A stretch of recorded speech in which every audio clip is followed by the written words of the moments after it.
শহীদ আলিফের একটা উক্তি ভেসে বেড়াচ্ছে সামাজিক যোগাযোগ মাধ্যমে। সেখানে একটা কথা তিনি বলেছিলেন, আমাদের জাতিকে, আমাদের দেশকে ধর্মের ভিত্তিতে ভাগ করা যাবে না। খুনির কোনো ধর্ম থাকে না, খুনি একজন খুনি। এবং যে মতবাদের কথা বলে এই কিছু মানুষকে পথভ্রষ্ট করা হচ্ছে, সেখানে মতবাদের বিরুদ্ধে লড়াই মতবাদ দিয়ে হয়, কিন্তু উগ্রতা দিয়ে নয়।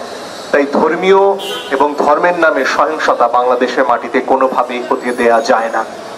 সকল ধরনের উগ্রবাদকে রুখে দিতে হবে, এবং সেটা দিতে হবে আমাদের সজাগ থাকার মাধ্যমে। আমাদের সবাইকে যার যার অবস্থান থেকে কথা বলতে হবে, প্রতিবাদ করতে হবে, সহিংসতাকে ঠেকাতে হবে। নজরুল বহু আগে বলে গিয়েছিলেন, হিন্দু নারো মুসলিম এই জিজ্ঞাসে কোনজন, কান্ডারি বল ডুবিছে মানুষ, সন্তান মোর মার।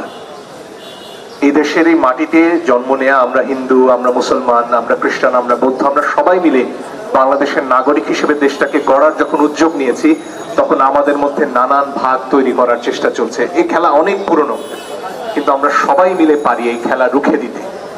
এই রুখে দেওয়া প্রয়োজন আমাদের ভাই আলিফের সন্তানটির জন্য, যে সেদিন